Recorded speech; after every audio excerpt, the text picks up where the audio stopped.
ഇന്ന് നമ്മൾ ഡിസ്കസ് ചെയ്യുന്നത് ഡ്രോയിങ്സിനെ കുറിച്ചാണ്. നമ്മൾ ക്ലയൻറ്റിന് ഹാൻഡ് ഓവർ ചെയ്യുന്നത് മെയിനായിട്ട് ഡ്രോയിങ്സ് ആണ് ഹാൻഡ് ഓവർ ചെയ്യുന്നത്. അതിൽ വരുന്നതാണ് single part drawing, assembly drawing, GA drawing. Single part ഡ്രോയിങ്ങും അസംബ്ലി ഡ്രോയിങ്ങും ഫാബ്രിക്കേഷൻ ഷോപ്പിലിട്ട് ചെയ്യുന്നതും GA ഡ്രോയിങ് നമ്മൾ ചെയ്യുന്നത് സൈറ്റിലേക്കും വേണ്ടി.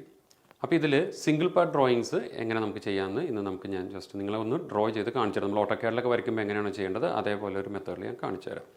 ഇപ്പം നമ്മൾ ചെയ്യുന്ന സിംഗിൾ പാർട്ട് ഗസറ്റ് പ്ലേറ്റ് എന്ന് പറയും. ഗസറ്റ് പ്ലേറ്റിനെ കുറിച്ചാണ് നമ്മളിപ്പോൾ ഇന്ന് ഡിസ്കസ് ചെയ്യുന്നത്. ഗസറ്റ് പ്ലേറ്റ് എന്ന് വെച്ചാൽ ബ്രേസിങ്ങിന് കൊടുക്കുന്ന കണക്ഷനാണ് ഗസറ്റ് കണക്ഷൻ എന്ന് പറയുന്നത്. അതിന് കൊടുക്കുന്ന പ്ലേറ്റാണ് ഈ കാണുന്നത്. അപ്പോൾ ഒരു പ്ലേറ്റ് എന്ന് പറയുന്നത് ഇപ്പോൾ അവർക്ക് കിട്ടുന്ന അവരുടെ കയ്യിലുള്ള ഒരു ഫാബ്രിക്കേറ്ററിൻ്റെ കയ്യിലുള്ള ഫുൾ ഷീറ്റ് ആയിരിക്കും, മേ ബി 6x3 അങ്ങനെ മീറ്ററിലായിരിക്കുള്ളൂ വരുന്നത്. അതിൽ നിന്നും ഒരു ഫാബ്രിക്കേറ്ററിന് വേണ്ടത് ഈ ഒരു ഗസറ്റ് പ്ലേറ്റിൻ്റെ ടോട്ടൽ ലെങ്ത്തും വിഡ്ത്തും എത്ര വേണം എന്ന് പറയും. അപ്പോൾ അവരൊരു പീസ് ഇങ്ങനെ കട്ട് ചെയ്തെടുക്കും.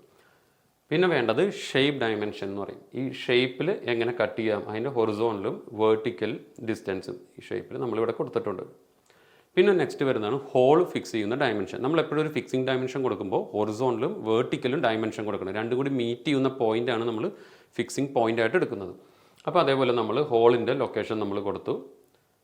ഈ രണ്ട് ഹോളിൽ ഒരു വേർട്ടിക്കൽ ഡിസ്റ്റൻസ് നമ്മളെടുത്തു പ്ലേറ്റിൻ്റെ എഡ്ജിൽ നിന്ന്, പിന്നെ ഹോറിസോണ്ടൽ ഡിസ്റ്റൻസ് എടുക്കും.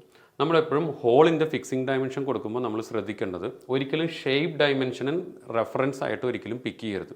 കാരണം ഷേപ്പ് ഡയമെൻഷൻ ചിലപ്പോൾ ഒരു ഇച്ചിരി വേരി ചെയ്ത് പോയി കഴിഞ്ഞാൽ, കട്ട് ചെയ്യുമ്പോൾ ഫാബ്രിക്കേഷൻ ചെയ്യുമ്പോൾ ഒരു ഇച്ചിരി വേരി ചെയ്താൽ സൈറ്റിൽ വരുമ്പോൾ നമ്മൾ റെഫറൻസ് ആയിട്ട് പിക്ക് ചെയ്യുന്നത് ഷേപ്പ് ഡയമെൻഷൻ സൈറ്റിൽ വരുമ്പോൾ ഹോള് മാച്ച് ആവാതെ വരും. ഇതിന് നമ്മൾ കൊടുക്കുന്ന ബ്രേസിംഗ് ആയിട്ട് സൈറ്റിൽ കൊണ്ടുവന്ന് വെക്കുമ്പോൾ ഹോള് തമ്മിൽ ബ്രേസിങ്ങിൻ്റെ ഹോളും ഗസറ്റിൻ്റെ ഹോളും തമ്മിൽ സ്യൂട്ട് ആവാതെ വരും. അപ്പോൾ അതുകൊണ്ട് എപ്പോഴും നമ്മൾ ഫിക്സിംഗ് ഡയമെൻഷൻ കൊടുക്കുമ്പോൾ പ്ലേറ്റിൻ്റെ ബൗണ്ടറി എഡ്ജ്, ഈ കാണുന്ന ബൗണ്ടറി 4 ഫേസ് ഉണ്ട്, ഈ ഫേസിൽ നിന്നും മാത്രമേ നമ്മൾ റെഫറൻസ് പിക്ക് ചെയ്യാവുള്ളൂ. ഇപ്പോൾ ഈ വേർട്ടിക്കൽ ഡിസ്റ്റൻസ് എടുത്തുകൊണ്ട് ഈ ബോട്ടം ഫേസിൽ നിന്നും നമ്മൾ എടുത്തത് 2 ഹോളിലോട്ടേക്ക് വേർട്ടിക്കൽ. ഹൊറിസോണിൽ എടുത്തപ്പോൾ കണ്ടില്ലേ, ഹൊറിസോണിൽ നമ്മളെടുത്തപ്പോൾ ഈ ഫേസിൽ നിന്ന് എടുത്തത്, അല്ലാണ്ട് ഈ ഷേപ്പ് എഡ്ജിൽ നിന്നല്ല നമ്മൾ റെഫറൻസ് ബോൾട്ടിൻ്റെ നമ്മൾ പിക്ക് ചെയ്തത്. ഓക്കെ, ഇതിപ്പോൾ ഇത് തന്നെ ഇപ്പോൾ ഈ കണ്ടിന്യൂസ് ആയിട്ട് നമ്മളിങ്ങനെ പിക്ക് ചെയ്തു.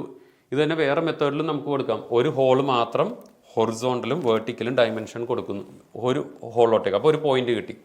പിന്നെ അവിടെ നിന്നും നമ്മളൊരു സ്ലോപ്പ് വരയ്ക്കും. ഒരു ആംഗിൾ നമ്മൾ എങ്ങനെ വരും എന്നുള്ള ആ ഡിഗ്രി നമ്മളിവിടെ മാർക്ക് ചെയ്ത് കൊടുക്കും. അപ്പോൾ അതിനനുസരിച്ച് അവരൊരു സ്ലോപ്പ് വരയ്ക്കും.